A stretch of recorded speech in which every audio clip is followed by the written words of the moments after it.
Bienvenido a un recorrido por uno de los casos más inquietantes del noroeste americano. En el invierno de 1883, 27 hombres se adentraron en los bosques de las Bitterroot Mountains en el norte de Montana. La tala y el comercio de pieles atrajeron aventureros a la naturaleza salvaje con la promesa de riqueza. Su campamento, ubicado cerca de lo que hoy es Blackwater Creek, sería su base para una temporada de caza y captura. Los anales muestran que iban bien armados, aprovisionados y conocedores de la vida fronteriza. El jefe de la expedición, Jeremiah Holcomb, había dirigido expediciones similares durante más de 15 años sin incidentes. Pero, a pesar de todo, solo 9 hombres saldrían vivos de aquellos bosques. La desaparición de 18 hombres es uno de los mayores misterios de la historia de la frontera americana.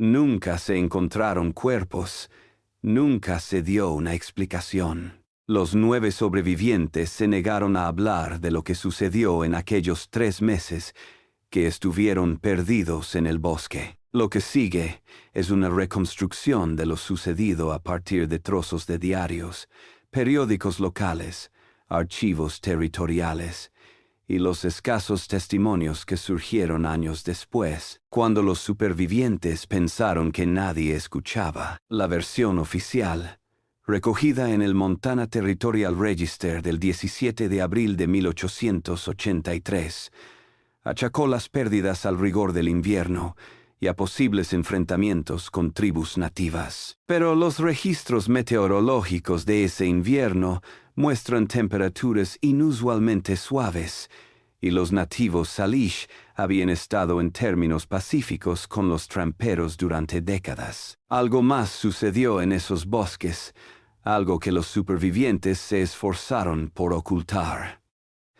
Esta es la historia del campamento de caza de Blackwater Creek, y el secreto que ha estado enterrado durante casi un siglo. Mill Creek, Montana Territory, in 1882, was a small village with little more than a general store, the sawmill that gave the town its name, 2 saloons, and a few wooden buildings that served as homes and businesses.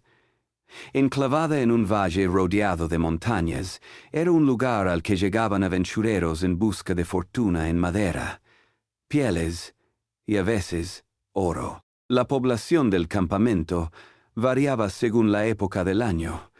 Aumentaba en primavera y verano, cuando los pasos estaban abiertos, y disminuía al acercarse el invierno. Pero había quienes veían oportunidad en los inviernos de Montana, cuando los animales peleteros desarrollaban sus abrigos más gruesos y alcanzaban los precios más altos. Jeremiah Holcomb era uno de ellos.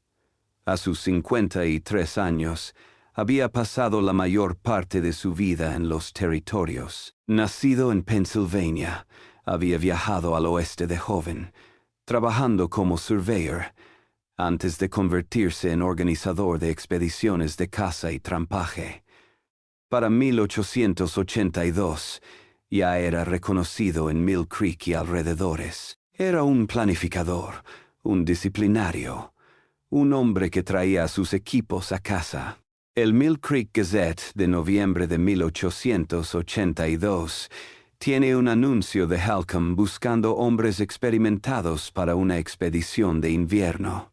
3 meses de trabajo, partes iguales de las ganancias. Experiencia previa en la naturaleza necesaria. Pregunte en la tienda de Wilson. Según los registros de la tienda que se guardan en los archivos territoriales, 26 hombres fueron finalmente elegidos de entre los candidatos. Tenían entre 22 y 48 años. La mayoría había trabajado para Holcomb o había sido recomendado por sus compañeros. Algunos eran recién llegados a la región, pero que traían consigo habilidades o capital. La expedición iba a ser una empresa comercial, principalmente para atrapar animales peleteros y explorar posibles sitios de tala para una cuadrilla de primavera. 3 de diciembre de 1882. La expedición salió de Mill Creek. 27 hombres en total, viajando en 8 carros llenos de provisiones para todo el invierno y hasta la primavera. Los registros territoriales nombran Jeremiah Holcomb, Augustus Reed, Samuel Perkins, Thomas Fletcher, William Norton, Benjamin Lewis, Charles Winston, Jacob Miller, Isaac Thompson, Frank Wilson, Daniel Roberts, Joseph Davis, Henry Adams, George Stewart, Edward Collins, Michael Williams, Robert Taylor, John Anderson, James Martin, David Brown, Richard Evans, Christopher Hughes, Paul Mitchell, Peter Schmidt, Frederick Cooper, Howard Griffin y Eli Watson. 9 regresarían. Holcomb, Reed, Perkins, Fletcher, Norton, Lewis, Winston, Miller y Thompson. El resto desapareció. El viaje a sus cotos de caza duró 11 días. Siguieron caminos ya conocidos, cruzaron el Clark Fork River y viraron al noroeste, hacia tierras menos conocidas. El terreno se volvió más complicado. Bosques espesos de pino y abeto, crestas escarpadas, valles estrechos surcados por ríos rápidos. Según el diario de Holcomb, no vieron a otro ser humano después del 4.º día, aunque sí hallaron cabañas de tramperos abandonadas y algún agujero de prospección donde algún buscador de oro había probado la tierra. El 14 de diciembre llegaron a su destino, una zona llana en un valle, donde 3 arroyos se unían para formar lo que Holcomb llamó Blackwater Creek, por el color oscuro de sus aguas teñidas por los taninos de la vegetación. El lugar estaba bien ubicado en términos prácticos. Abundante agua, refugio natural contra el viento, claros rastros de caza en la nieve y suficiente terreno llano para montar un campamento considerable. Se pusieron inmediatamente a construir sus cuarteles de invierno. Los hombres se dispersaron en grupos, unos cortando madera, otros despejando terreno, otros iniciando la construcción de las primeras cabañas. El diario de Holcomb del 15 de diciembre dice: el trabajo avanza. Todos los hombres aportan según sus capacidades. El tiempo se mantiene despejado. Fur Cabin, almost finished by sunset. Espera tener a todos los hombres bajo techo en una semana si el tiempo lo permite. Para el 21 de diciembre, el campamento estaba casi terminado.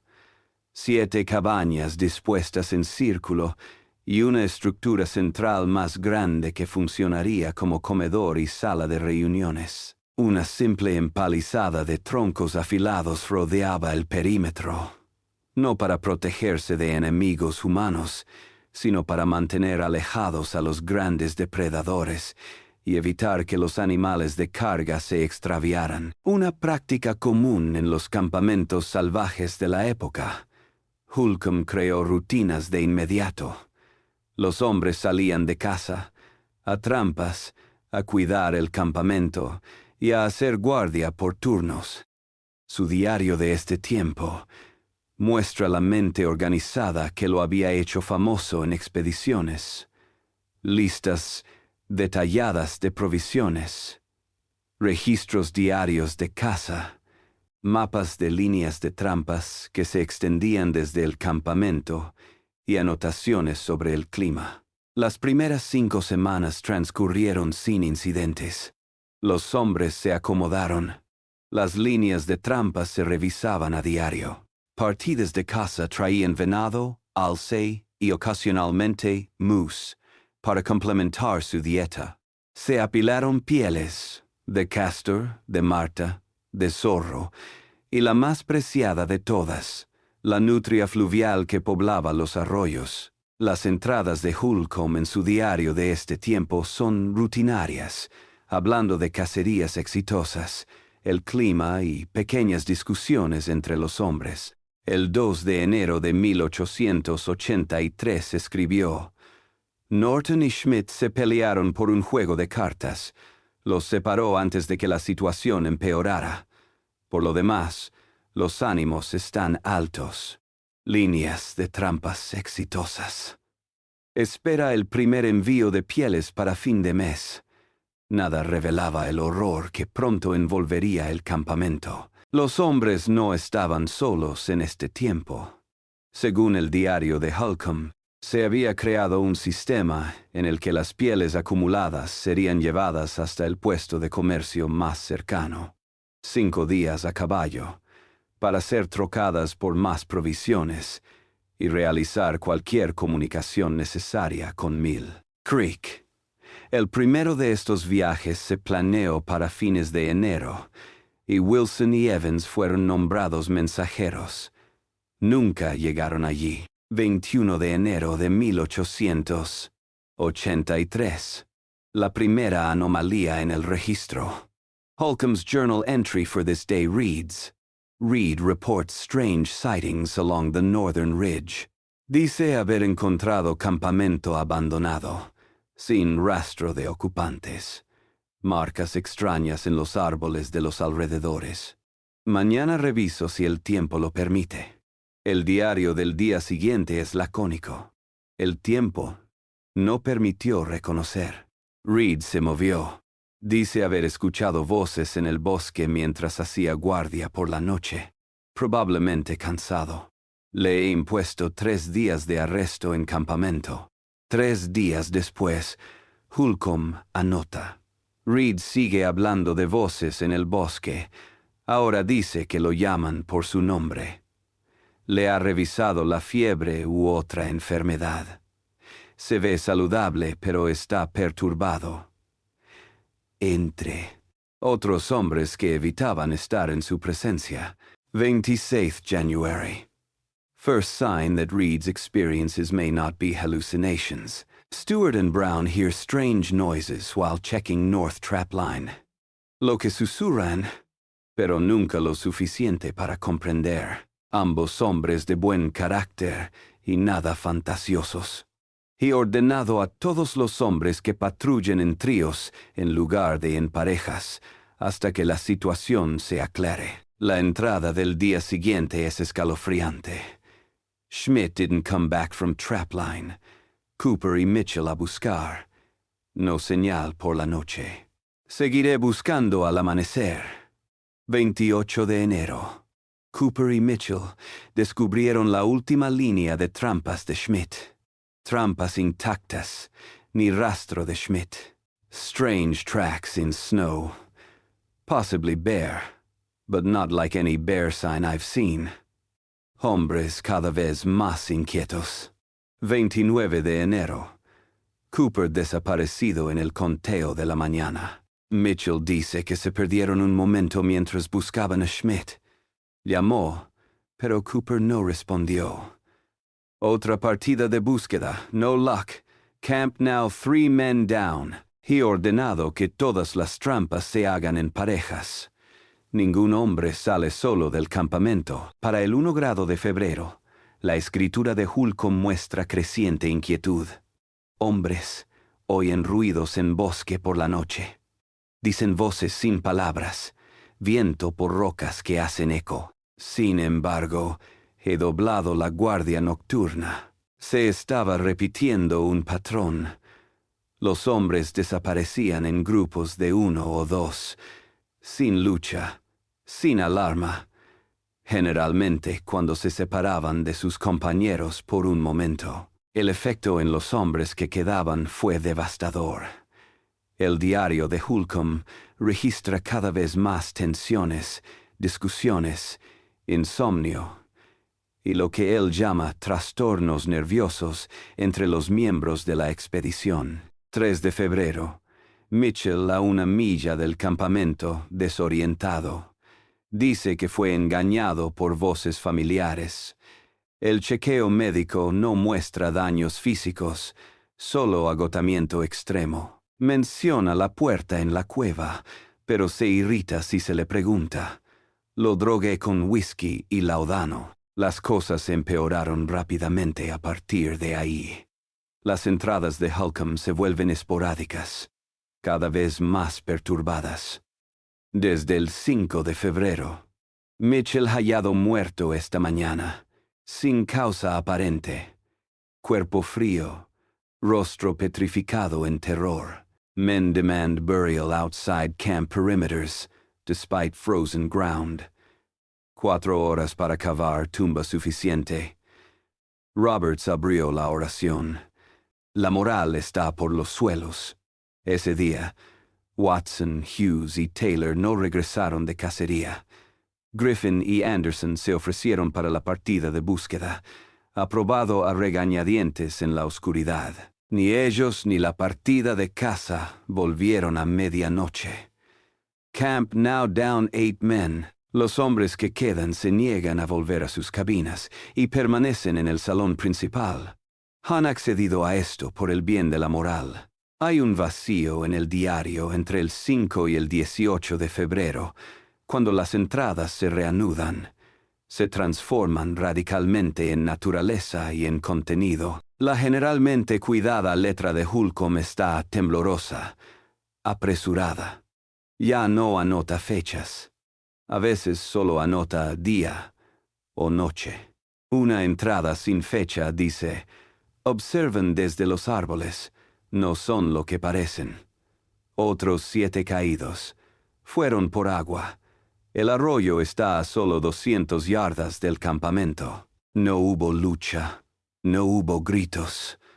Simplemente desaparecieron. Los que quedan no hablan, como si el silencio nos amparase. La última entrada, supuestamente de finales de febrero. Partimos al amanecer. Los 9 que quedamos. Quemamos todo lo que no podemos cargar. Nos decimos que llegaremos a Mill Creek en 10 días si mantenemos el ritmo. Nos decimos que estaremos seguros a la luz del día. Nos decimos muchas cosas. ¿Qué pasó exactamente en esas 2 semanas perdidas de febrero? El diario no responde. Los testimonios posteriores de los sobrevivientes son confusos y contradictorios. La única otra evidencia escrita sobreviviente de este tiempo es un trozo de lo que parece ser un diario personal, supuestamente de Benjamin Lewis, que fue descubierto entre sus pertenencias cuando los sobrevivientes regresaron a Mill Creek. El trozo tiene solo 3 entradas sin fecha. El canto viene más allá de la cresta ahora. Mitchell dice que viene de la cueva, pero no hay cueva. Mitchell está enfermo. Ninguno de nosotros está bien.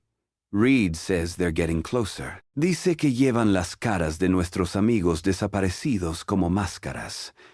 Dice que puede ver lo que hay detrás de las máscaras cuando parpadean. No nos dirá qué ve. Holcomb nos prohibió hablar de ello. Dice que hablar lo alimenta, pero callar tampoco nos ha salvado. Somos 19. Mañana serán menos. Los 9 supervivientes salieron del bosque el 12 de marzo de 1883. Según el Mill Creek Gazette, llegaron por separado, no en grupo. Primero llegaron Reed y Miller, tropezando en la ciudad poco después del amanecer. Winston y Thompson llegaron al mediodía. Los demás llegaron antes del anochecer. Holcomb fue el último, llegando al oscurecer. Su estado era delicado, pero no grave. Parecían expuestos, malnutridos y agotados por un viaje de invierno, pero no tenían heridas graves, ni congelación, ni nada que explicara la pérdida de sus compañeros. Pero su estado mental estaba muy alterado. El Mill Creek Gazette, del 14 de marzo de 1883, informa: los hombres se ven muy diferentes de cuando se fueron hace 3 meses. Se sobresaltan ante ruidos repentinos, rehuyen la mirada, hablan poco, y cuando se les insiste para que den detalles de su viaje, Dan versiones tan contradictorias que parecen inventadas su fruto de confusión mental por lo que han pasado. Sus historias eran tan diferentes que la policía sospechó de inmediato. Reed dijo que se habían separado en una tormenta de nieve. Miller se mantuvo firme en que no hubo tormenta de nieve, sino un ataque de una tribu de la montaña desconocida. Winston y Thompson se negaron a abrir la boca. Los demás dieron relatos contradictorios, todos en desacuerdo con los hechos establecidos y entre sí. Lo que acordaron fue que 18 hombres habían muerto. ¿Cómo? ¿Por qué? ¿Y dónde eran cosas disputadas? No hubo una explicación coherente. El gobernador territorial, temiendo un juego sucio, envió al sheriff James Blackwood, el bisabuelo de Theodore Blackwood, quien más tarde investigaría el caso, para entrevistar a los sobrevivientes y decidir si se justificaban cargos penales. El informe del sheriff Blackwood, que se conserva en los archivos territoriales, termina diciendo: aunque las contradicciones en sus historias son sospechosas, no hay evidencia física de delito. Los hombres parecen traumatizados, no culpables. Yo aconsejaría atención médica antes que legal. Los médicos que trataron a los supervivientes observaron síntomas extraños. PD. Dr. W. En el informe médico de Martin Whitaker se lee: los sujetos muestran aversión a la oscuridad. Exigen luces encendidas toda la noche. Reaccionan con terror exagerado a ruidos definidos, especialmente viento, árboles o animales lejanos. Muchos informan el mismo sueño de ser atraídos al bosque por voces familiares. Se sugiere mantener en observación. El gobernador territorial envió una partida de rescate el 20 de marzo, dirigida por Lewis y Fletcher. Según el informe oficial que presentaron a su vuelta, no pudieron encontrar el campamento de caza. Ambos guías parecían perdidos en un territorio que deberían conocer. Tras 10 días de búsqueda infructuosa, la expedición regresó con las manos vacías. Este fracaso alimentó la especulación. El Mill Creek Gazette del 2 de abril pregunta: ¿estaban mintiendo nuestros guías al equipo de rescate? Si es así, ¿qué atrocidades están tratando de ocultar? Si no, ¿qué podría desorientar a hombres que habían recorrido el mismo terreno hace apenas unas semanas? Una segunda expedición más grande, en junio de 1883, finalmente descubrió los restos del campamento. Hallaron los restos calcinados de cabañas, tal como Holcomb había escrito en su diario, que quemaría todo antes de irse. No había restos humanos, no había pertenencias, no había signos de lucha. El informe oficial dice: sitio parece haber sido abandonado apresuradamente, pero sin desorden, sin signos de ataque o desastre natural. El destino de los desaparecidos es desconocido. Esta expedición hizo otro hallazgo que no se menciona en el informe oficial, pero que Alexander Reynolds, el topógrafo del equipo, anotó en su diario personal. Reynolds notes: discovered strange cave formation about a mile north of campsite. Entrada cubierta a medias por madera caída. Muros interiores grabados con signos como no había visto antes. Ni indios, ni mineros, ni geológicos. Patrones geométricos que parecen moverse al mirarlos desde distintos ángulos. Líder de la expedición mandó sellar cueva con dinamita tras que 2 miembros de la expedición afirmarán oír voces desde dentro. Detonación exitosa. Entrada colapsada. Los 9 supervivientes se dispersaron tras dar sus testimonios. Los archivos muestran que la mayoría abandonó Montana. Augustus Reed se mudó a Oregon. Samuel Perkins se mudó a California. Los demás se esparcieron por el país sin volver a encontrarse. Por lo que se puede saber, Jeremiah Holcomb se quedó en Mill Creek poco tiempo antes de irse a Seattle, a finales de 1883. Su diario, que había sacado del bosque, fue entregado a los archivos territoriales, con la condición de que permaneciera sellado durante 75 años tras su muerte. Se inauguró finalmente en 1960. Holcomb, quien murió en 1885, al parecer por su propia mano. El enigma podría haberse perdido en el folclore local si no hubiera sido por Theodore Blackwood, un estudiante de la Universidad de Washington que tropezó con el diario de Holcomb mientras investigaba asentamientos fronterizos para su tesis doctoral en 1962. Blackwood se obsesionó con el incidente de Blackwater Creek. Sus notas de investigación, archivadas en una universidad, muestran una investigación sistemática de casi un año. Rastreé registros del condado, periódicos, registros de la iglesia y correspondencia personal de los sobrevivientes y sus descendientes. Lo más importante, entrevistó a los familiares aún vivos de los 9 hombres que salieron del bosque en 1883. Estas entrevistas dejan al descubierto patrones alarmantes. Martha Reed, nieta de Augustus Reed, dijo que su abuelo nunca durmió en la oscuridad y tenía rifles cargados en cada puerta y ventana hasta su muerte en 1884, solo un año después de su regreso. El nieto de Samuel Perkins, William Perkins, compartió historias familiares sobre los episodios de su abuelo. Las veces en que afirmaba que lo observaban desde la esquina de la habitación, amigos fallecidos hace tiempo, todos con rostros distorsionados. Lo que Blackwood descubrió también fue que de los 9 supervivientes, 7 murieron en los 2 años siguientes a su regreso, la mayoría por suicidio o en circunstancias sospechosas. Augustus Reed se disparó en octubre de 1884. Samuel Perkins se ahogó en el río Sacramento en enero de 1885, a pesar de que testigos dijeron que era buen nadador. Thomas Fletcher fue hallado colgado en su granero en marzo de 1884, con una expresión de terror extraordinario en el rostro. Según el forense, solo Jacob Miller y Isaac Thompson llegaron a viejos y se volvieron ermitaños.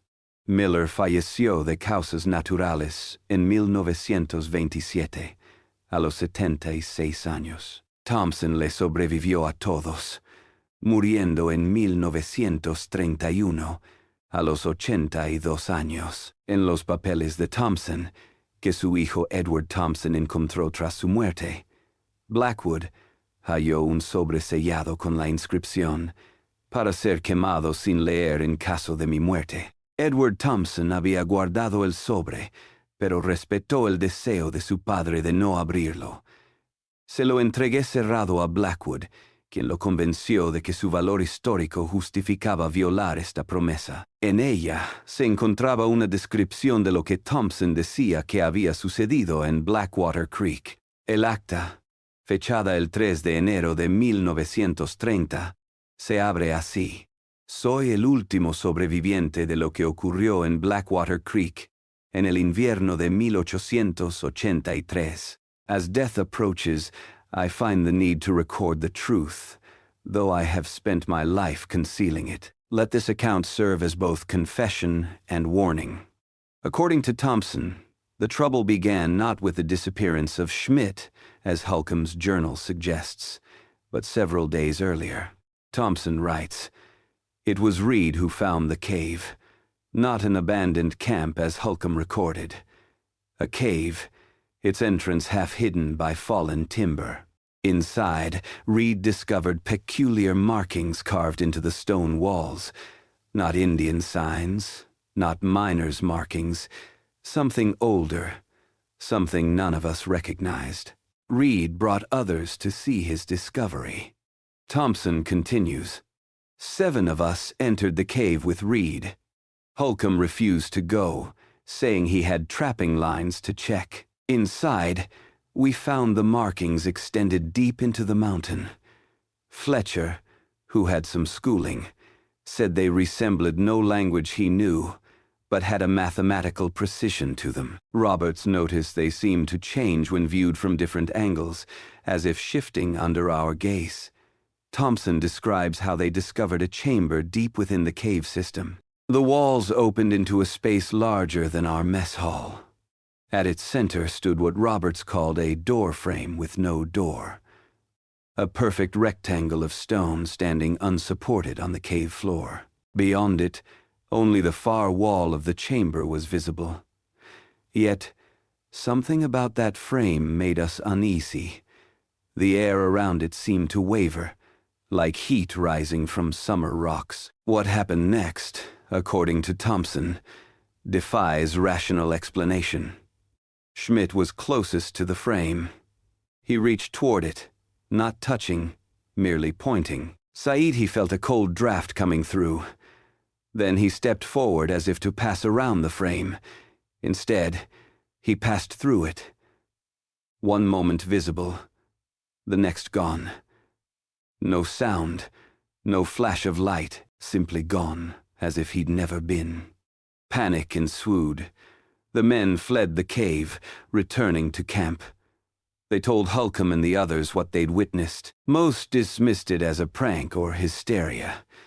Cooper and Mitchell, however, insisted on returning to investigate, convinced Schmidt was playing an elaborate joke. They never returned. Thompson's account grows increasingly disturbing from this point. He describes how, over the following weeks, men continued to vanish, not only from the cave, which they'd sealed shut with felled timber, but from the camp itself. They were taken in moments of solitude. A man would step behind a cabin for privacy, or walk to the edge of the clearing to relieve himself, and never return. No tracks leading away, no signs of struggle. More terrifying were the voices.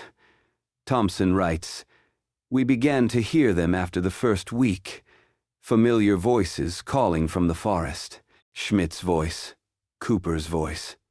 Each man who had vanished calling to those who remained, asking for help, begging to be let back into camp. We maintained strict discipline. No one responded.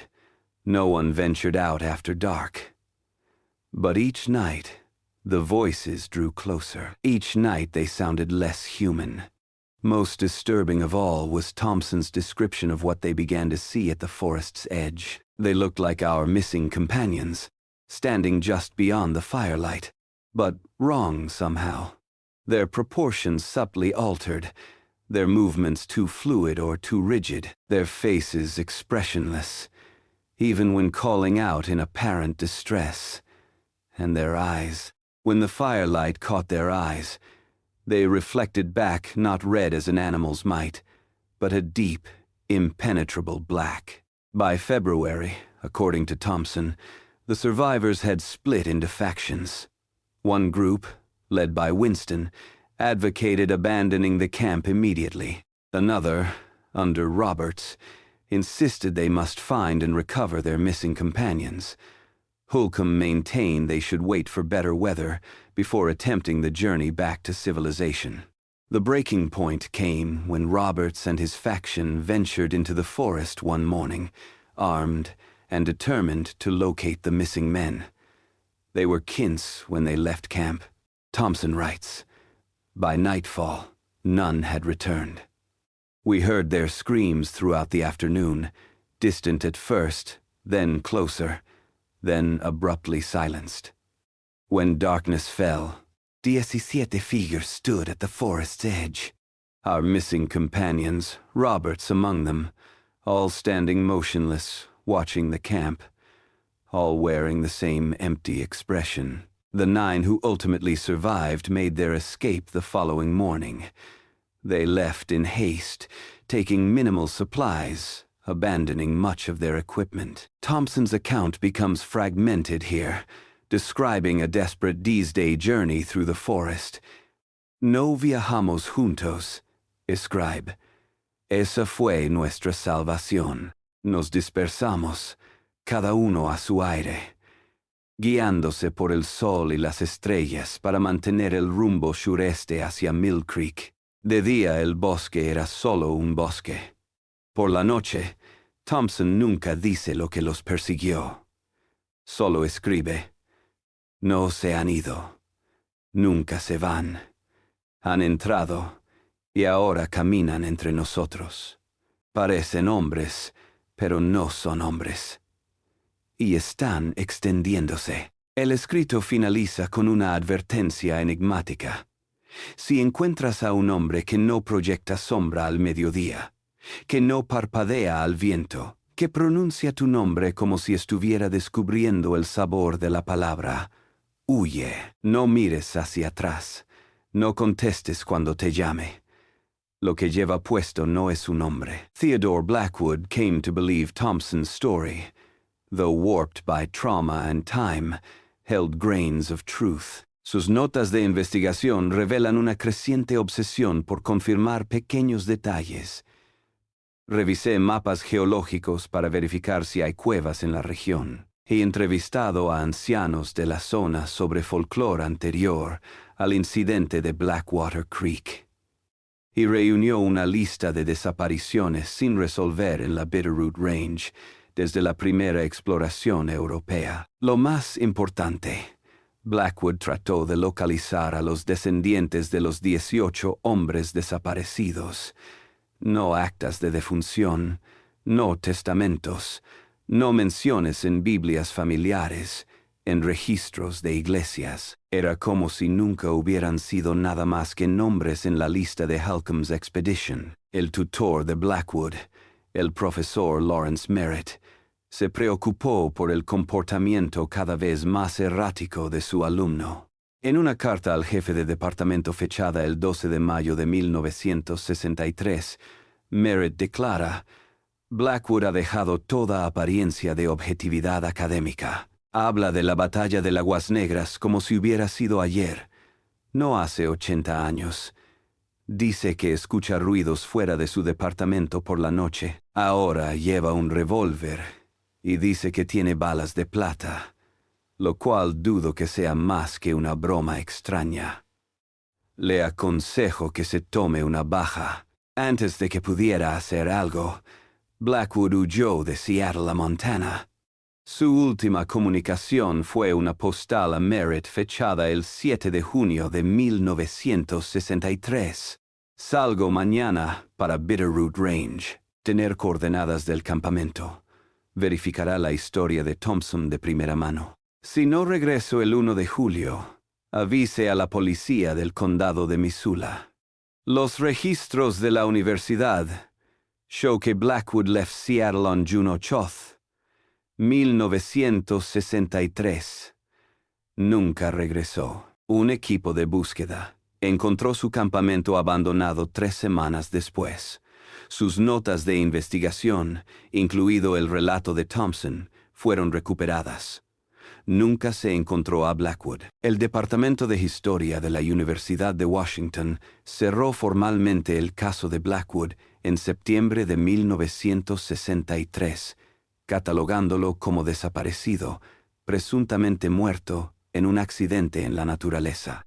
Su trabajo se archivó y se olvidó en gran medida hasta 1968, cuando la profesora Marian Leach lo descubrió mientras catalogaba registros departamentales. Leach, curiosa por los descubrimientos de Blackwood, decidió investigar por sí misma.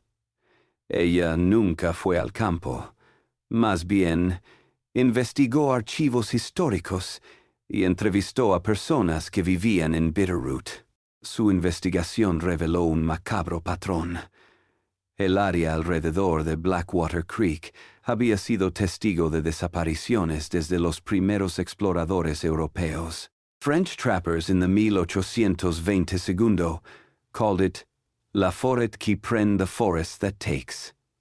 Las leyendas locales hablaban de un lugar delgado, donde el velo entre los mundos se podía cruzar en circunstancias específicas. Lo más importante, Leach aprendió que los 9 sobrevivientes de 1883 no fueron los únicos que salieron del bosque ese año. Entre marzo y octubre de 1883, Huns forasteros surgieron en comunidades de todo el territorio de Montana. Hombres sin pasado en la región. Hombres que no podían o no querían explicar de dónde venían. Hombres que, según los registros locales, se comportaban de manera extraña. Leach put together a list of these people from land records, newspaper clippings, and church records.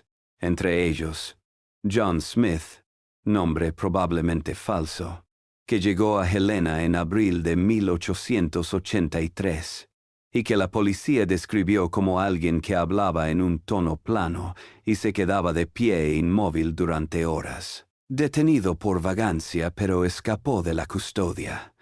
No hay registros posteriores. Thomas Green, que llegó a Butte en mayo de 1883, se desempeñó como barbero.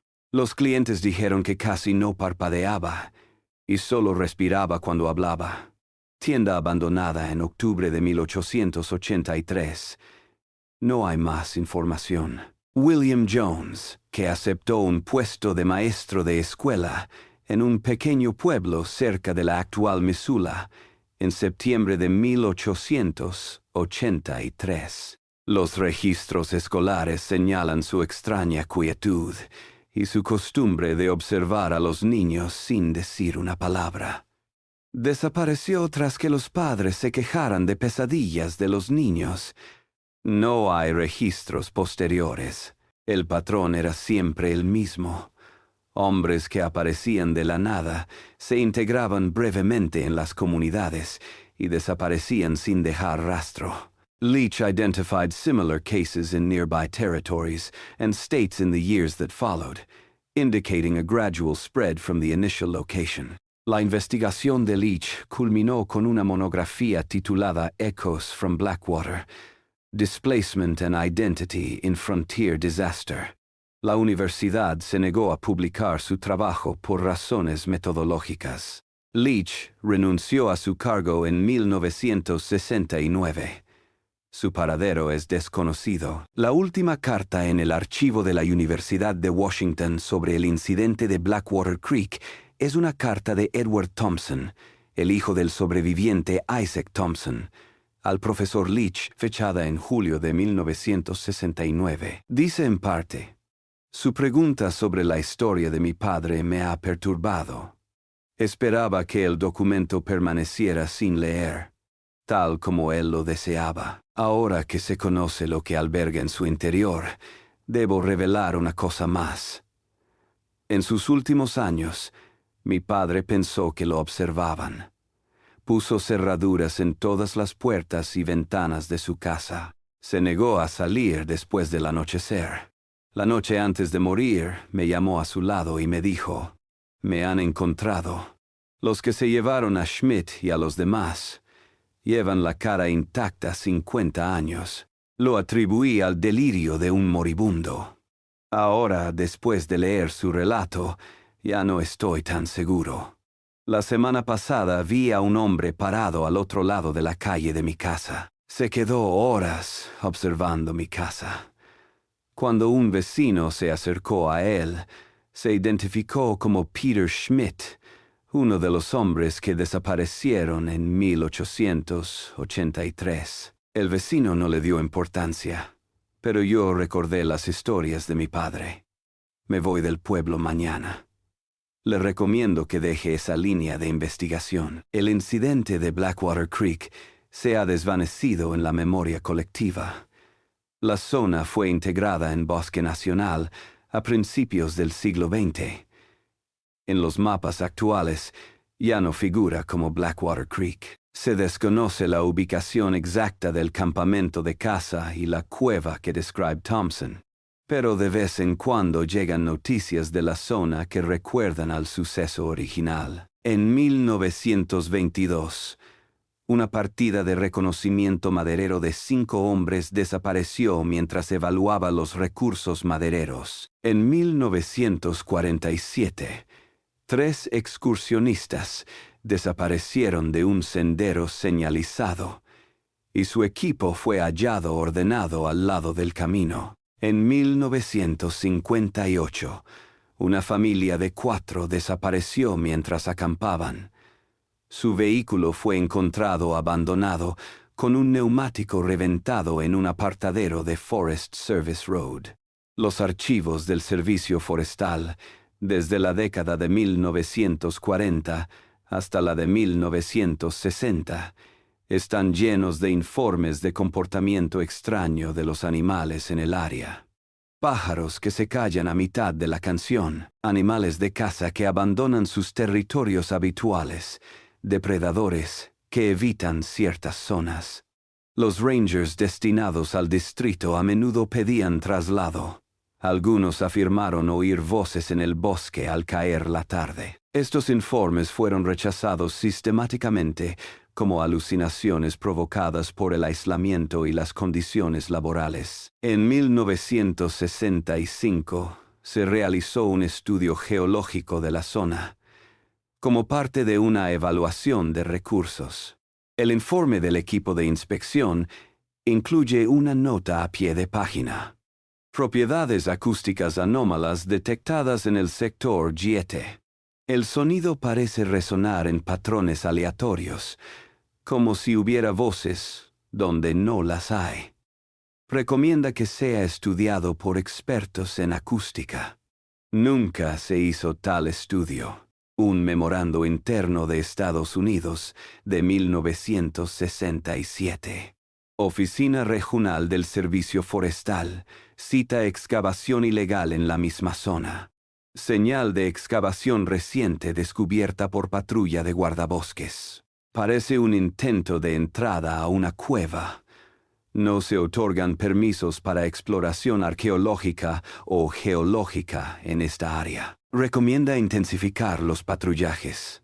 Las siguientes patrullas no informaron sospechosos en el área. ¿Qué pasó con los 18 hombres que desaparecieron del campamento de caza de Blackwater Creek en 1883?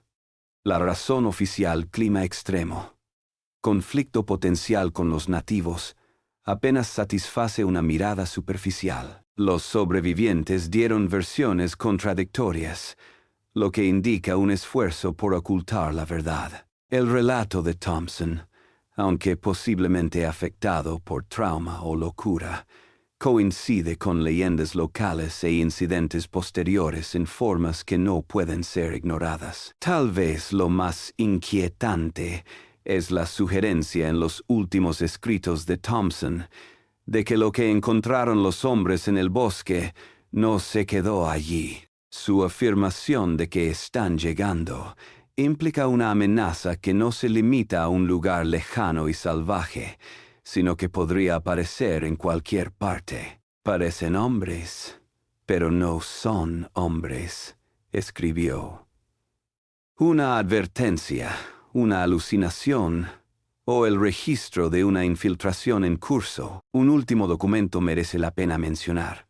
En 1967, mientras realizaba una revisión de rutina en los archivos de la Montana Historical Society, un empleado tropezó con una carta sin catalogar que parecía haber sido escrita por Jeremiah Holcomb poco antes de su muerte en 1885, dirigida al gobernador territorial pero nunca enviada.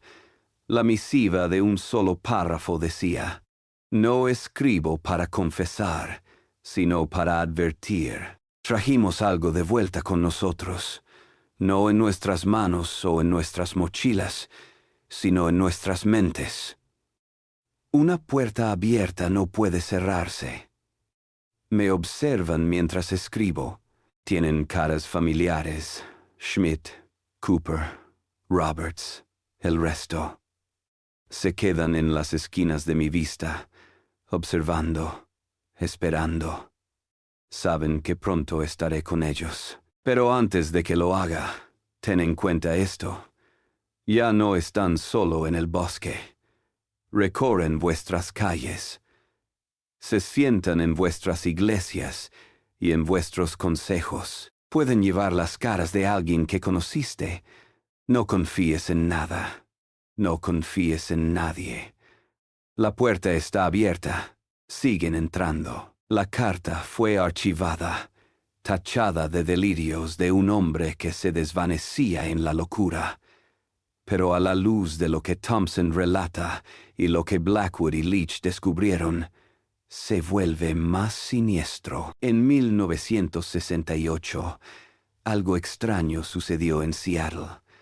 La policía arrestó a un hombre llamado Theodore Blackwood por alteración del orden público. El informe del oficial de arresto dice: el sujeto abordaba a peatones, diciendo que acababa de regresar de Montana, donde vivió 5 años en el bosque. Sujeto desorientado, demacrado, su ropa rota, pero extrañamente limpia como si recién vestida. Al ser interrogado sobre su identidad, el hombre se puso furioso y gritó: «No soy Blackwood. Blackwood is gone». Asunto devuelto a Western State Hospital para evaluación psiquiátrica. Los registros del hospital muestran que el hombre fue dado de alta 3 días después. Ya no se le consideraba un peligro para sí mismo o para los demás. Las notas del médico que lo atendió señalan: paciente presenta habla extraña, a menudo deteniéndose a mitad de la frase como si escuchara voces. Sostiene la mirada sin parpadear durante periodos incómodos. Dice ser Theodore Blackwood, pero no sabe nada de la obra o la vida de Blackwood. El hombre desapareció tras ser liberado. Los registros de la universidad no muestran que alguien llamado Theodore Blackwood se haya comunicado con la universidad. Su familia, entrevistada por un periodista en 1970, dijo que no habían sabido nada de él desde su desaparición en 1963. Los periódicos locales de Seattle a veces informaban de avistamientos de un hombre que coincidía con la descripción de Blackwood en los años posteriores a 1968. The Seattle Times made una breve nota en 1970 y uno llamada «Profesor desaparecido visto en el centro», sobre un hombre demacrado y vestido fuera de época que se hace llamar Theodore Blackwood, que se queda de pie horas fuera de la biblioteca de la Universidad de Washington. La seguridad del campus no encontró a nadie que se ajustara a esta descripción cuando fueron a investigar. El bosque está todavía ahí. Blackwater Creek, though renamed, still flows. La cueva nunca ha sido encontrada. 27 hombres entraron en la selva en diciembre de 1882. Solo 9 salieron.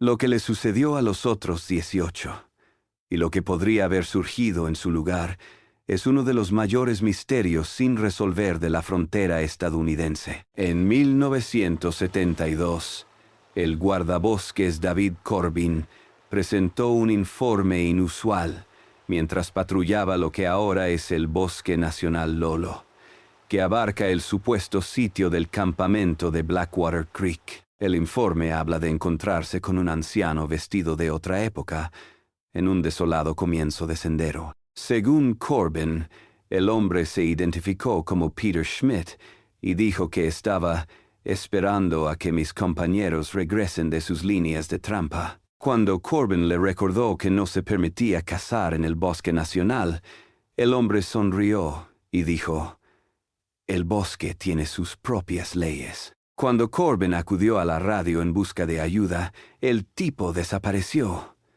Una búsqueda posterior no reveló huellas que salieran de la zona. El informe de Corbin termina con una nota personal. El comportamiento del sujeto fue perturbador. Sostuvo la mirada sin parpadear. Habló en un tono plano. Su piel parecía de cera bajo la luz de la linterna. Solicito autorización para no patrullar sola en este sector. Se dio el permiso. Corbin se trasladó al Parque Nacional de Yellowstone al año siguiente. Informes similares surgieron de vez en cuando en la zona.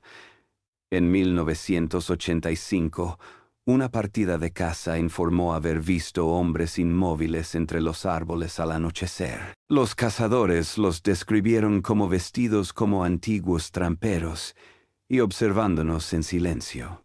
Al ser interpeladas, las formas al parecer se adentraron en el bosque a una velocidad inusual y de manera sincronizada. Los cazadores acortaron la cacería diciendo que el avistamiento había asustado a sus caballos. En 1994, unos estudiantes de fin de semana de excursión escucharon voces fuera de pista al atardecer. Uno de los alumnos se desvió para explorar y no regresó. Los equipos de búsqueda y rescate encontraron al estudiante 2 días después, desorientado y con signos de exposición sin recordar dónde había estado. Según el informe del incidente, repitió una frase mientras lo rescataban. Tienen rostros familiares, pero no son quienes parecen ser. Tal vez lo más inquietante fue lo que se descubrió al estar construyendo una nueva vía de acceso contra incendios en 2002. Los trabajadores descubrieron lo que parecía ser la base de una antigua cabaña a unas 10 millas del asentamiento histórico más cercano. La evaluación arqueológica lo fechó a finales del siglo XIX. Entre los objetos encontrados había un botón de metal con las iniciales PS, que podrían corresponder a Peter Schmidt, uno de los cazadores desaparecidos. El informe arqueológico señala que la cabaña parecía haber sido incendiada intencionalmente, ya que el fuego se habría iniciado en el interior. En los años que siguieron a la desaparición de Blackwood, la cordillera Bitterroot fue completamente cartografiada, sus bosques talados y reforestados, su fauna catalogada. Pero todavía hoy día los guías locales avisan a los turistas que no acampen cerca de arroyos sin señalizar.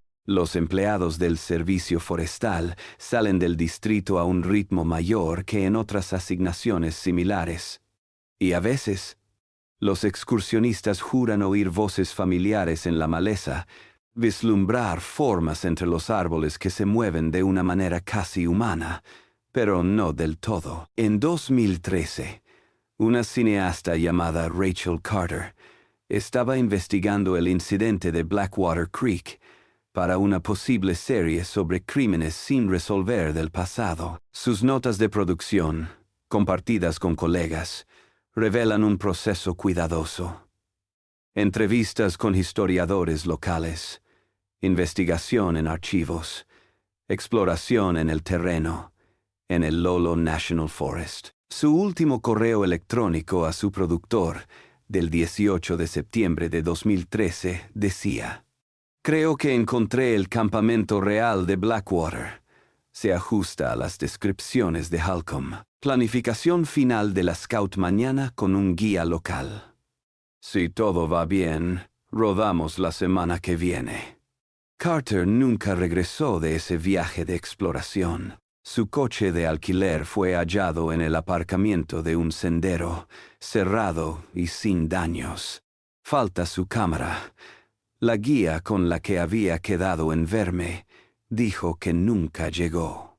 Las operaciones de búsqueda continuaron durante 2 semanas antes de ser suspendidas por la nieve temprana.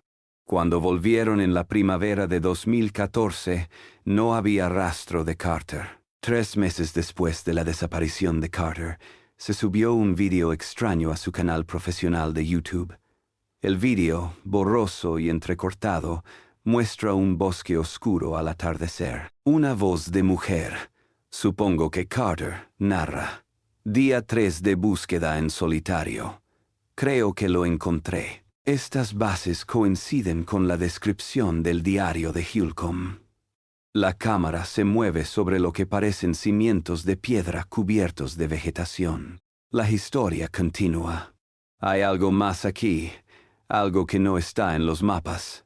En el vídeo se observa una formación rocosa, con lo que parece ser una entrada.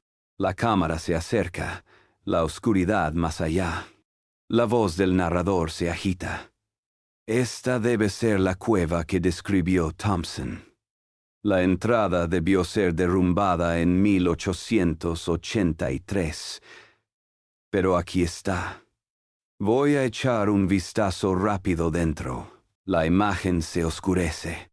Solo la luz de la cámara ilumina la grabación. Muros de piedra que emergen, con grabados tenues que concuerdan con la descripción de Thompson. La voz del narrador ahora es un susurro. Estas marcas cambian cuando las miro de un modo u otro, tal como en la historia.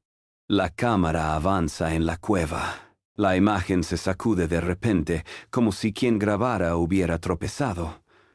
Un pequeño vistazo de lo que parece ser una estructura de piedra, rectangular y de pie dentro de la cueva. La narradora jadea.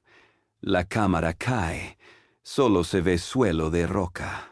El audio sigue por unos 30 segundos. Pasos, respiración agitada, un sonido lejano que podría ser voces, silencio. El video finaliza con 10 minutos en negro. El audio capta sonidos débiles en este lapso. Pasos, voces distantes que expertos en audio han calificado como no identificables como habla humana. Los últimos segundos incluyen una frase susurrada que ha sido interpretada de diversas maneras por el público. La más común: llevan nuestras caras. YouTube took down the video within 24 hours for violating its terms of service on disturbing content. Hay copias en archivos de Internet. La policía investigó la publicación, pero no pudo identificar quién había entrado en la cuenta de Carter.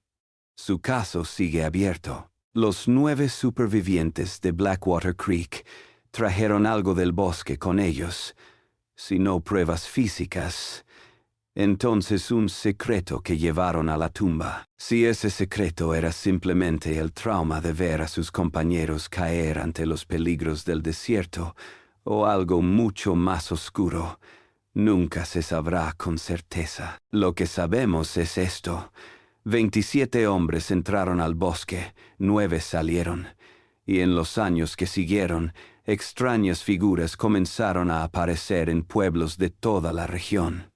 Figuras que parecían hombres, pero que, según quienes los vieron, estaban mal de formas en modos imposibles de describir. En 2018, un excursionista tropezó con una especie de mojón de piedras en una zona aislada del Bosque Nacional Lolo.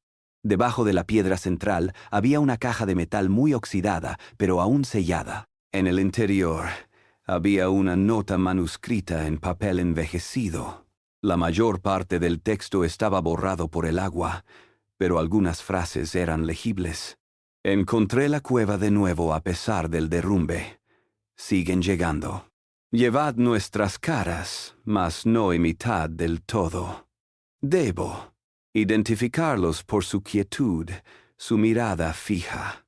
No confío ni en caras conocidas en el bosque. La nota estaba firmada T.B., posiblemente Theodore Blackwood, aunque la escritura era ilegible por el estado del papel. Estaba a unas 15 millas de donde se encontró el campamento de Blackwood en 1963.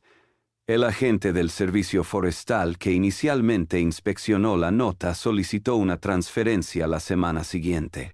En la entrevista de salida solo dijo que ya no se sentía cómodo trabajando solo en ese distrito. Cuando le pregunté por detalles, se negó a responder. Algunas cosas es mejor no decirlas. En los últimos años, el incidente de Blackwater Creek ha atraído la atención de investigadores paranormales y teóricos de la conspiración. Foros de Internet llenos de teorías sobre qué les pasó a los 18 hombres desaparecidos. Las teorías van desde lo mundano a ataques de osos, guerras tribales, luchas internas, hasta lo fantástico abducción extraterrestre, portales interdimensionales. Posesión. Lo más inquietante son las historias actuales de avistamientos. Desde 2010 se han publicado en foros más de 30 relatos de avistamientos en el Lolo National Forest, que se ajustan a los detalles de los relatos de Blackwater Creek, voces en el bosque profundo, figuras que se mueven de forma antinatural, hombres con ropa antigua inmóviles entre los árboles. Aunque muchas de estas afirmaciones pueden descartarse como engaños o errores de percepción, su coincidencia con relatos históricos plantea inquietantes posibilidades. En 2021, un pequeño equipo de antropólogos de la Universidad de Montana realizó un arqueo limitado en el lugar que se cree que fue el campamento de Blackwater Creek. Su informe inicial dice: evidencia de ocupación humana del siglo XIX, que concuerda con campamento temporal. Varias bases de cabañas localizadas. Muestra de quemadura intencional. No se encontraron restos humanos. Encuesta interrumpida por el equipo al experimentar alucinaciones auditivas y angustia psicológica. El líder del equipo, el Dr. Saistow, Rebecca Stern, explicó en una entrevista posterior: algo en ese lugar hizo algo a mi equipo mentalmente. 3 parapsicólogos de campo, todos quejándose de lo mismo. Voces que susurran sus nombres. Destellos en la visión periférica.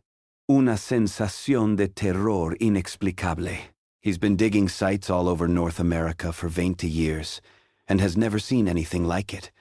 Recogimos nuestras muestras y nos fuimos.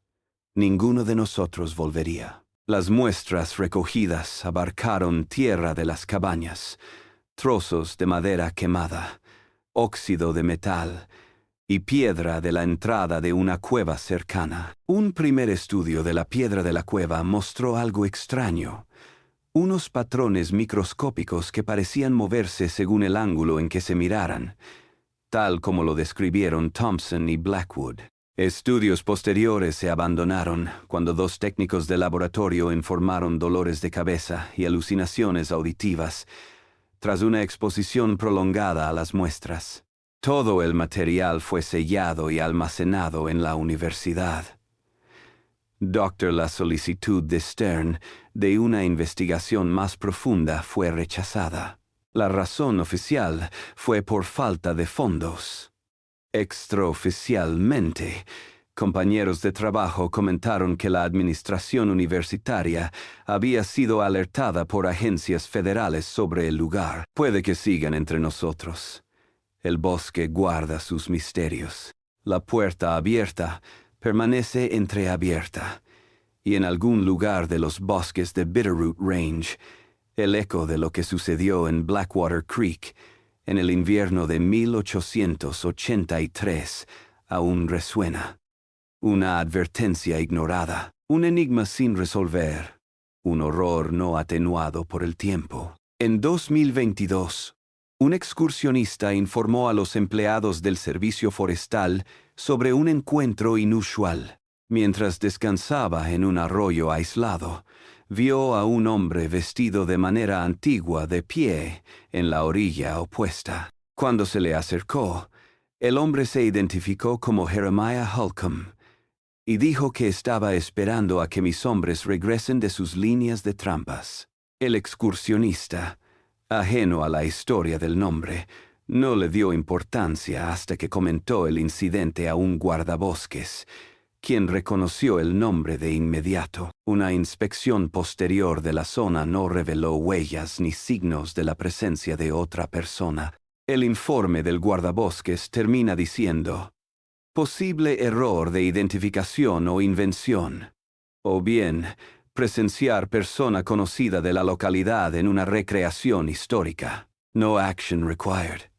El informe se archivó y se olvidó, pero las preguntas son: ¿y si los 18 hombres que desaparecieron en 1883 nunca salieron del bosque? Y si lo que los reemplazó todavía está por ahí, usando sus rostros, imitándolos lo suficientemente bien como para engañar a una mirada superficial, y si la advertencia de Thompson se ven como hombres, pero no son hombres, no fuera delirio, sino desesperada realidad, el incidente de Blackwater Creek no proporciona respuestas, solo preguntas inquietantes. Sin evidencia definitiva, cada uno de nosotros debe juzgar cuánto peso otorgar a las historias de sobrevivientes traumatizados, investigadores obsesionados y testigos modernos.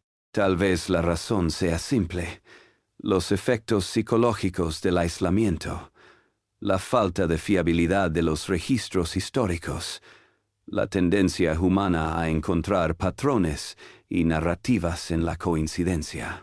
O tal vez algo más sucedió en esos bosques, algo que aún resuena a través del tiempo, afectando vidas más allá de lo imaginable. Tal vez la puerta que Thompson mencionó todavía está abierta, un portal entre mundos que nunca se cerró. Escucha, en el latido del corazón, sus voces podrían estar susurrando tu nombre. Y si los oyes, si te atraen las sombras entre árboles viejos, recuerda la última advertencia de Thompson.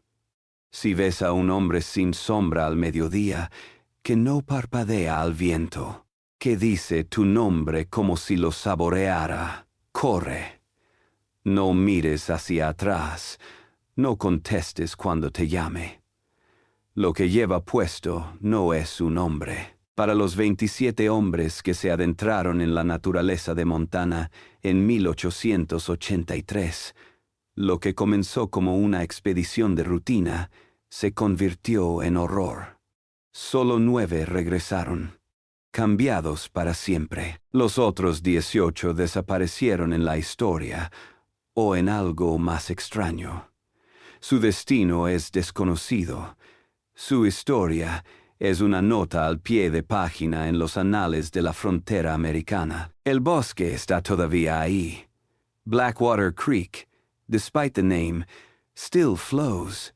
Y algo acecha en los bosques de Bitterroot Range, algo que lleva rostros familiares, algo que llama con voces familiares, algo que entró por una puerta que debería haber permanecido cerrada. 27 hombres entraron al bosque en 1883. Solo 9 salieron. Los demás están más cerca de lo que crees.